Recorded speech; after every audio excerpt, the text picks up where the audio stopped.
The massive circular chamber of the Galactic Council fell silent as the holographic display flickered to life, showing a swirling mass of dark energy that stretched across multiple star systems.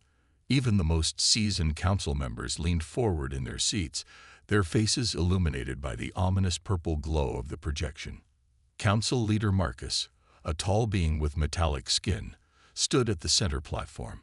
"This anomaly," he said, his voice echoing through the chamber, "has already consumed 3 uninhabited systems. Our predictions show it will reach populated worlds within 30 days." The chamber erupted in shouts and demands. Representatives from 50 different species all tried to speak at once. Among them, the massive titans, with their stone-like skin, pounded their fists on their desks. The Battleborn, sporting their ceremonial armor that had seen 1,000 victories, raised their weapons in traditional salute. "We must strike now." Thunder Chief, leader of the Titans, roared. His voice boomed across the chamber, silencing the others. "My warriors will lead a direct assault. We have faced cosmic threats before, and we have never failed." Cheers erupted from the warrior races. The Battleborn's commander stood next, her armor gleaming. "The Battleborn will join this glorious combat. Our fleet stands ready to attack." More species pledged their military might. The Star Hunters offered their fastest ships. The Crystal Mines promised their most powerful energy weapons. Each proposal was more aggressive than the last, and each was met with thunderous approval. In the midst of all this, Tom Walker, the human representative, sat quietly, studying the data scrolling across his tablet. He was shorter than most beings in the room, and his plain blue uniform looked simple next to the elaborate armor and ceremonial robes of others. When he finally stood, several council members actually laughed. "The human wishes to speak of combat," one of the Titans sneered. "Perhaps to offer medical ships for the wounded." Tom cleared his throat. "Actually," he said calmly, "I propose we wait." The chamber fell silent again, this time in disbelief. "Wait." Commander Val of the Battleborn spat the word like poison. "While this thing devours more systems." "Yes," Tom said, pointing to the hologram. "We don't understand what we're dealing with. Look at these energy patterns. They're not random. There's something about this anomaly that—" "Coward," someone shouted from the back. Others joined in. Typical human fear. Tom held up his hands. "I'm suggesting we send unmanned probes first. Study it. Learn its weaknesses before we—" Thunder Chief's laugh cut him off. "This is why humans will never be true warriors. While you study and hide, worlds could die." "The systems it's moving through are uninhabited," Tom pointed out. "We have time to—" Council leader Marcus raised his hand for silence. "We have heard enough. The combined fleets of the warrior races will launch an immediate attack. This is not a time for human caution." As the chamber filled with cheers, Tom sat down and made notes on his tablet. Next to him, Dr. Robert Miller, the human scientific advisor, whispered, "They're not going to listen, are they?" "No," Tom replied quietly. "But they never do at first." He looked up at the hologram again, watching the strange patterns in the anomaly's movement. "Send word to our research ships anyway. Tell them to maintain safe distance but gather all the data they can.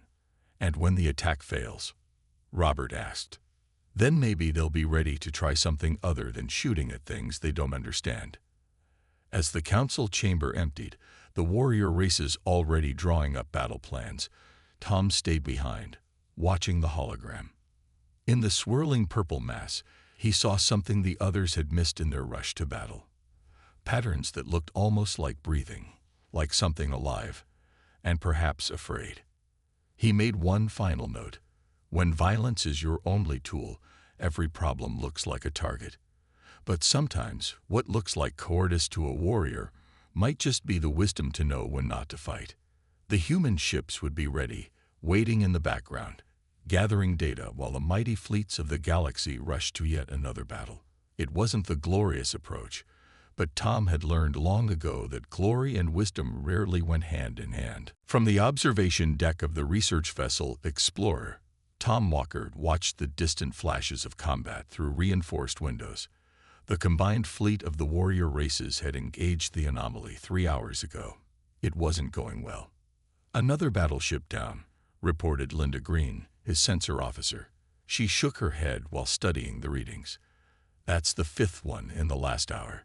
The human research fleet hung back at a safe distance, consisting of 3 ships specially equipped with advanced sensors. They were unglamorous vessels compared to the mighty warships now being torn apart by the purple entity, but they were gathering priceless data. "Look at this pattern," Dr. Robert Miller said, pointing to his screen. "Every time they attack it, the energy signature changes. It's responding." Tom leaned closer. The swirling mass of purple energy wasn't just moving randomly anymore.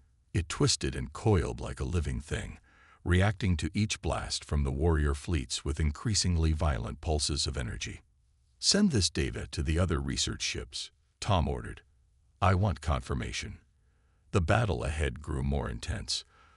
The Titan's massive stone ships fired their planet cracker weapons, while the battle-born sleek cruisers launched waves of missiles. The Star Hunters darted in and out with their energy lances, trying to find weak points. But the anomaly absorbed or deflected everything thrown at it. "Sir," Linda called out, "I'm picking up something strange. The energy patterns, they're similar to brain waves." Robert rushed to her station. "She's right. Look at these rhythms. They're organized, not chaotic. This isn't just some space phenomenon. It's alive," Tom whispered.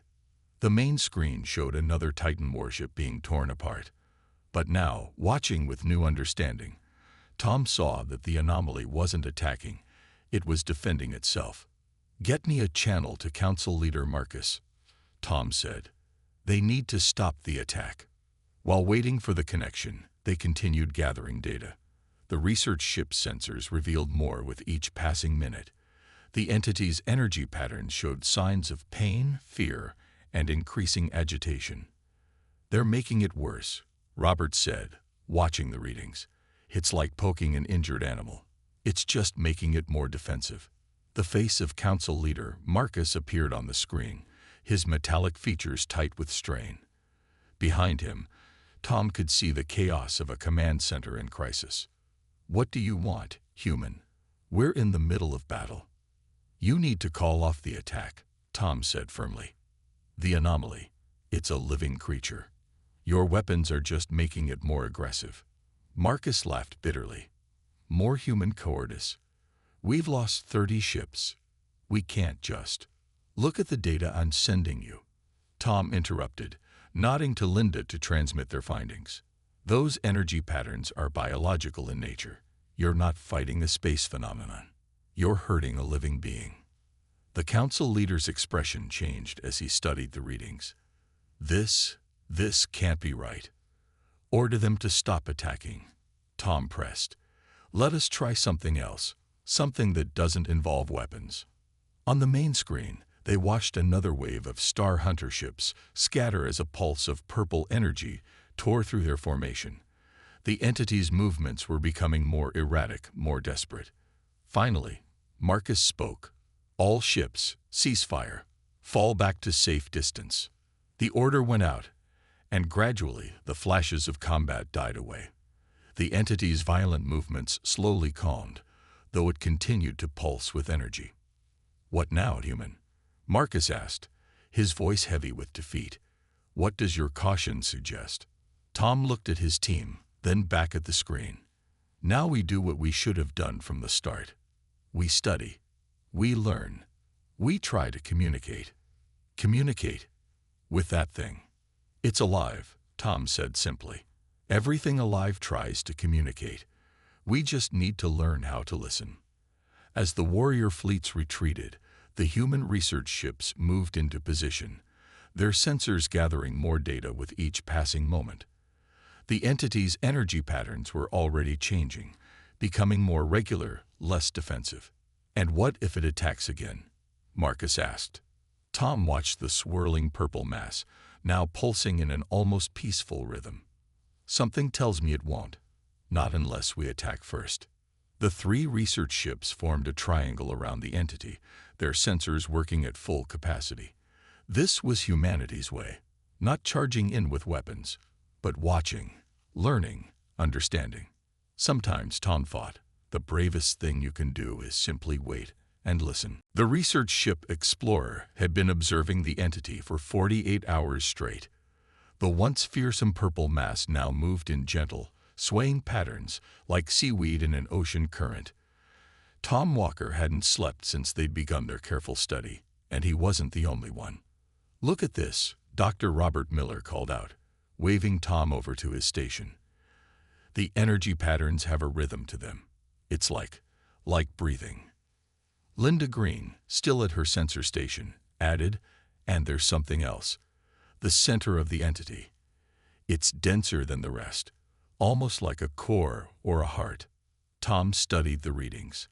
After 2 days of constant observation, patterns were emerging that no one had noticed during the battle. The entity wasn't just alive. It was complex, organized, and possibly intelligent. "Captain," a young technician called out, "I'm picking up some kind of regular signal from the entity. It repeats every 12 minutes. The bridge crew gathered around the main display. The signal appeared as a wave pattern on their screens, rising and falling in a clear pattern that couldn't be natural. "It's trying to communicate," Tom said softly. Just then, the ship's computer beeped with an incoming transmission. Council leader Marcus's face appeared on the screen, looking impatient. "The warrior races are demanding action," he said without greeting. "They want to launch another attack, this time with their combined planet killer weapons." Tom shook his head. "That would be a terrible mistake. We're making progress here. The entity is trying to communicate with us." "Communicate?" Thunder Chief's voice boomed as he pushed into view beside Marcus. "That thing destroyed 30 of our best ships. Only after you attacked it," Tom countered. "Look at these new readings we're getting. This isn't some mindless space monster. It's an intelligent being, and I think it's injured." He transmitted the latest data. Even the warrior leaders fell silent as they studied the evidence. The regular signal patterns were impossible to ignore. "Dr. Miller," Tom called out, "show them what you found about the core region." Robert stepped into view of the transmission. The dense area at the center shows signs of damage. Old damage from something incredibly powerful. The entity's behavior, its defensive reactions, its movement patterns, they all suggest it's protecting this injured area. "So it's wounded," Thunder Chief growled. "That makes it weaker. Perfect time to help it." Tom interrupted. "Think about it. A wounded, intelligent creature, probably scared, definitely in pain. No wonder it reacted violently when attacked." Linda's console beeped urgently. "Sir, the signal pattern is changing." Everyone turned to watch the main screen. The entity's regular pulses had shifted, becoming more complex. Colors swirled through its purple mass. Blues, greens, and golds. "It's responding to our presence," Robert said excitedly. "These patterns, they're similar to how some deep space creatures communicate. We've seen something like this before, in the giant space whales of the Carina Nebula." Tom turned back to the transmission. "Give us more time. We're close to establishing real contact. If we attack now, we'll lose any chance of understanding what this being is and why it's here." Marcus looked troubled. "The warrior races won't wait forever." "Then tell them this," Tom said firmly. "Sometimes the greatest victory isn't destroying an enemy, but turning them into a friend." The transmission ended, and Tom turned to his crew.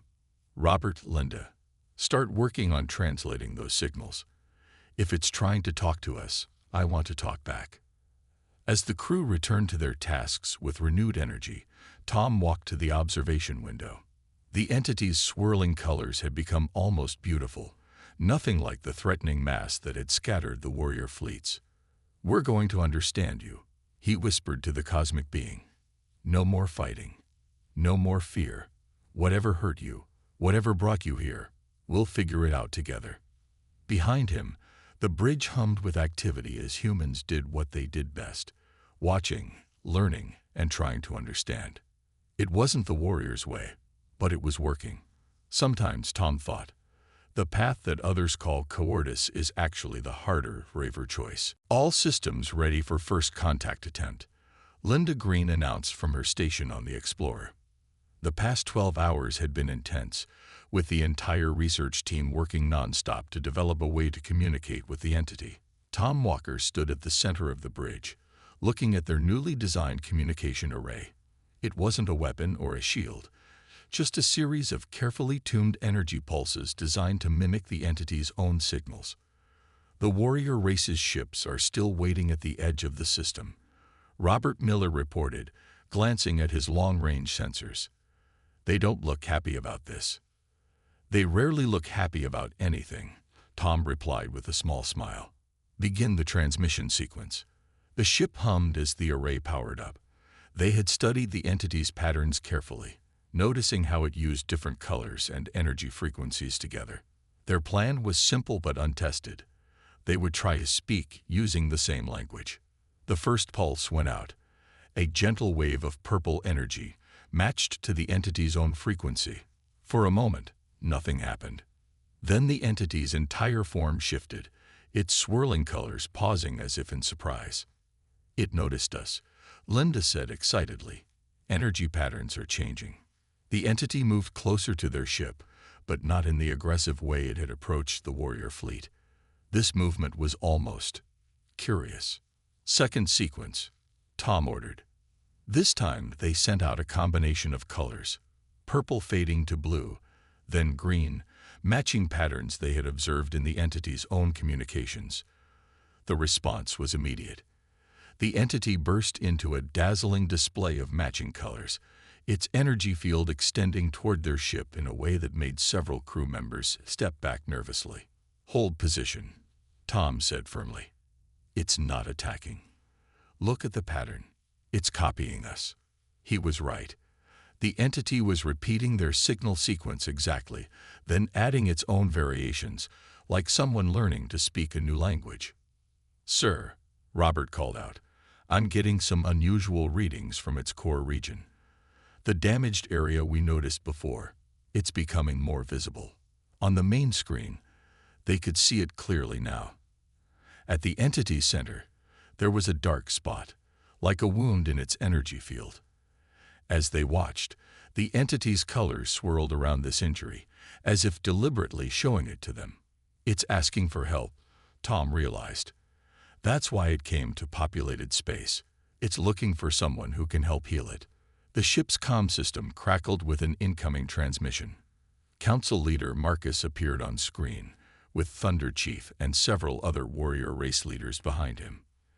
The entity is moving closer to your position, Marcus said tensely. We're preparing to. No, Tom interrupted. Look at what's happening. We've established communication. It's showing us why it came here. He transmitted their latest sensor data.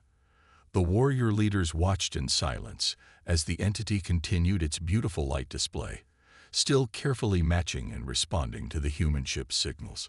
This is what first contact should look like, Tom continued. Not with weapons, but with understanding. But how can we be sure it's not a trick? Thunder Chief demanded. It could be preparing to attack. As if in response to his words, the entity suddenly pulled back its energy field and began forming shapes with its lights. Simple geometric patterns at first, then more complex ones. It's proving its intelligence, Robert said in awe. Look, it's showing us it can understand and create patterns. It's trying to demonstrate peaceful intentions. Linda's console beeped again. Sir, I'm detecting changes in its energy signature. It's lowering its defensive fields, making itself vulnerable. Tom turned back to the transmission. There's your proof. It's choosing to trust us, even after being attacked. Now we need to prove we deserve that trust. The warrior leaders muttered among themselves, but even they couldn't deny what they were seeing. The fearsome space monster they had wanted to destroy was revealing itself to be something far more interesting, an intelligent being capable of learning, communicating, and trusting. "What's your next move, human?" Marcus asked, his metallic features showing a hint of respect for the first time. Tom looked at the entity, now pulsing gently with blues and greens, colors they had learned were associated with peaceful intentions. "Now," he said, "we help it heal. That's what it came here for. And that's what humans do best. We fix things, we don't just destroy them." The entity sparkled in response, as if agreeing with his words, its patterns growing ever more complex and beautiful. First contact had been achieved, not through force of arms, but through the very patience and caution the warrior races had mocked. The bridge of the explorer was silent as everyone watched the main screen. Through their newly established communication system, the entity was telling its story through patterns of light and energy. "Are we recording this?" Tom Walker asked, his voice barely above a whisper. "Every second," Linda Green confirmed from her station. "The translation program is working better than we expected." The entity's story unfolded before them in pulses of color and light. It showed them images of space, vast and empty, where once there had been many beings like itself.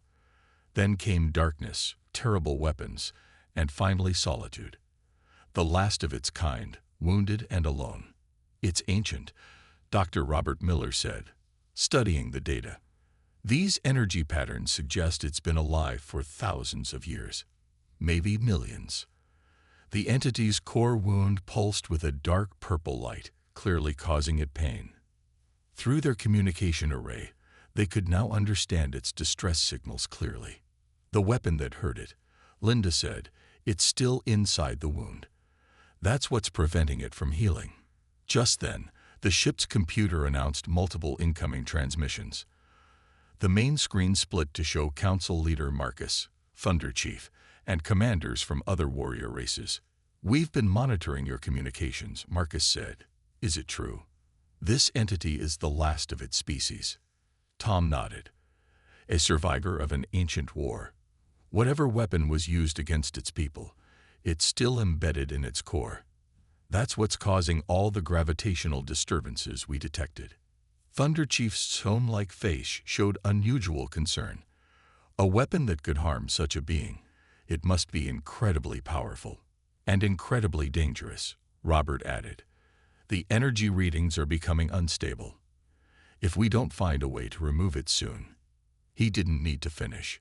Everyone could see the simulations running on the side screens. If the weapon detonated, it would take out half the sector. "Then we must strike now," one of the warrior commanders shouted, "while it's weakened." The entity's colors shifted to deep reds and blacks. Fear, pain, memories of the past violence. The ship's sensors screamed warnings as energy levels began to spike. "Stop," Tom commanded. "Your aggressive thoughts are making it worse. It can sense your intentions." The entity's form began to writhe, its wound pulsing dangerously. Alarms blared across all ships in the sector. "The weapon fragment is becoming critical," Linda reported. "The entity's distress is accelerating the reaction." Tom stepped closer to the main screen, addressing all the commanders. "Listen to me. We have two choices here. We can try to destroy it, likely triggering the weapon and killing everyone in this sector. Or we can try to help it." "Help it?" Thunder Chief scoffed. "How can we help something so powerful?" "The human medical ship Aurora is standing by," Tom said. "We've been developing a procedure, using a combination of our most advanced energy manipulation technology and the entity's own healing abilities." The entity's colors shifted again, showing softer blues and greens, hope, trust, possibility. "It's willing to let us try," Robert said. "Despite everything that happened in the battle, it's willing to trust us." Marcus looked at the other commanders, then back at Tom. "This is your operation now, human. What do you need?" "Keep all military ships at maximum distance," Tom replied. "Their presence disturbs it. And pray that our theories about its biology are correct." As the warrior commanders reluctantly ordered their fleets to fall back, Tom turned to his crew. "Contact the Aurora. Tell them to begin approach. Slow and steady. The medical ship emerged from its holding position, its hull gleaming white against the darkness of space. The entity's colors rippled as it watched the ship approach, curious, hopeful, but also afraid. "Send calming signals," Tom ordered.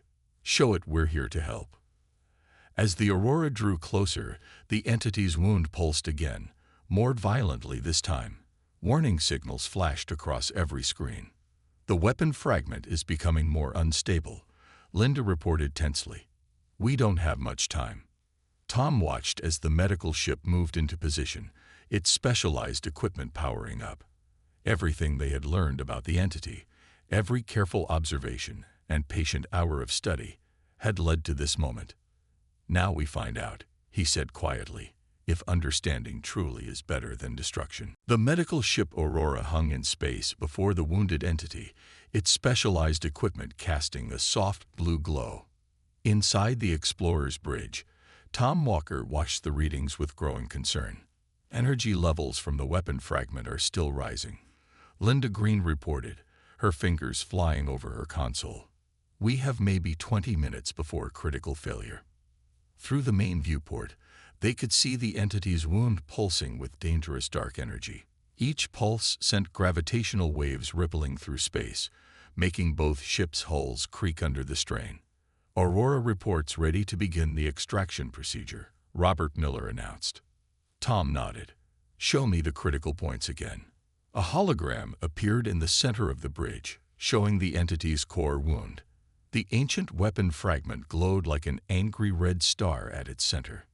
"This won't be like anything we've tried before," Robert explained, pointing to different areas of the hologram. "We'll need to synchronize the Aurora's energy beams perfectly with the entity's natural healing pulses. And if we get it wrong?"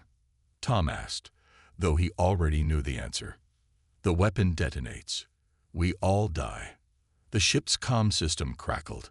Council leader Marcus appeared on screen, his metallic face showing genuine fear for the first time.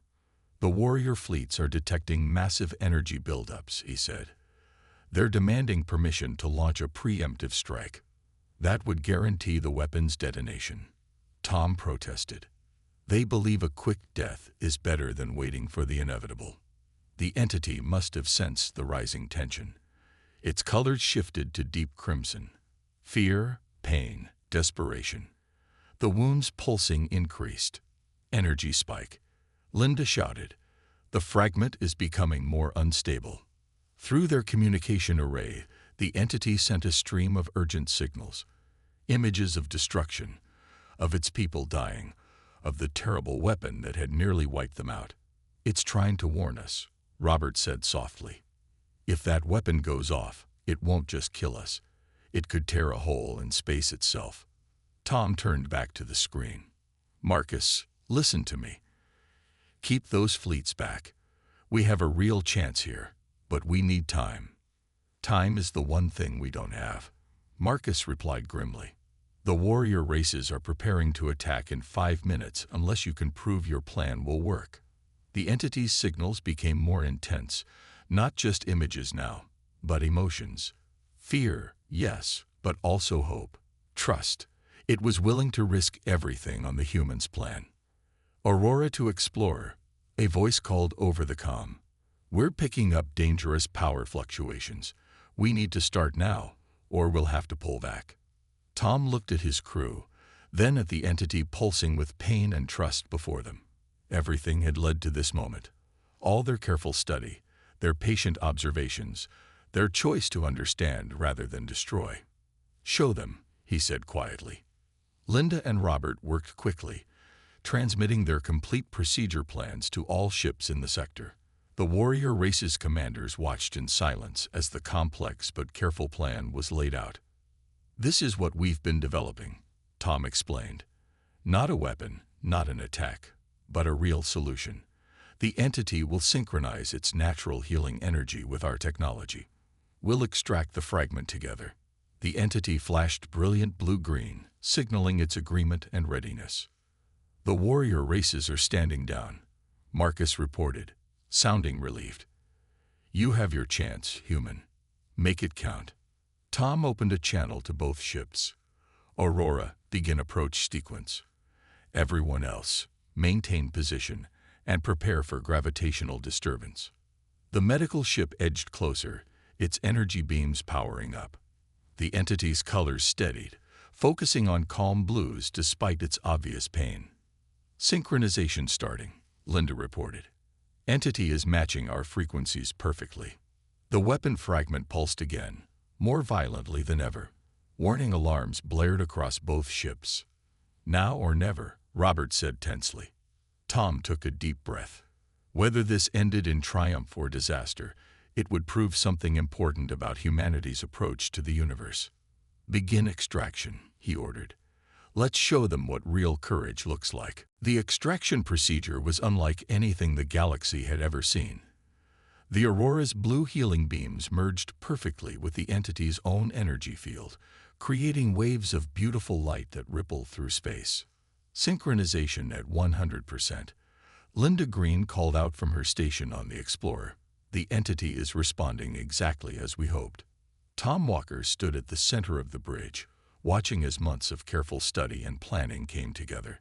The entity's wounded core glowed brighter as the combined energies of human technology and ancient being worked in harmony. First layer of damaged tissue accessing, Robert Miller reported. We're getting closer to the weapon fragment. The entity's colors shifted through shades of gold and white, pain mixed with hope. Through their communication array, they could sense its determination to trust them, to believe in this gentle approach after millennia of suffering. Suddenly, warning alerts flashed across every screen. The fragment is reacting to our energy field. Linda shouted, power levels climbing. The ancient weapon's dark energy pulsed violently, sending shockwaves through both ships. Equipment sparked and emergency lights flashed. Aurora reports hull stress at maximum, Robert said tensely. They're asking if they should pull back. Tom gripped his command rail. No, we're too close. Tell them to hold position. The entity's signals became stronger, not fear now, but encouragement. It was willing to risk everything to be free of this ancient pain. Fragment exposure in 10 seconds, Linda announced. The ship's comm system crackled. Council leader Marcus and the warrior commanders appeared on screen, their faces showing a mix of fear and awe. By the stars, Thunder Chief whispered, they're actually doing it. The combined energy beams reached the weapon fragment. For one terrible moment, its dark power flared, threatening to detonate. Then, got it, Robert shouted triumphantly. Aurora's containment field is holding. Everyone watched as the small but deadly fragment was carefully drawn out of the entity's core. Immediately, the being's natural healing energies began flowing into the wound, its colors brightening from purple to brilliant blue. Fragment secured, the Aurora's captain reported. Containment field stable. The entity's form shifted, its entire energy field rippling with joy. Through their communication array, it shared images of relief, gratitude, and something else, a feeling of finding friends among the stars after so long alone. The wound is already starting to close, Linda reported, smiling at her readings. Its natural healing ability is incredible once the fragment was removed. The warrior race's commanders watched in stunned silence as the entity's full beauty revealed itself. Without pain clouding its form, it glowed with colors they had never seen before, its ancient intelligence and power now clear to all. We were wrong, Thunder Chief said finally. We saw only a threat to be destroyed. You saw a being that needed help. Tom smiled. That's the thing about courage. Sometimes it shows itself not in charging into battle, but in taking the time to understand what you're facing. The entity began to move, its newly healed form flowing through space with graceful purpose. Through their array, it shared its intentions.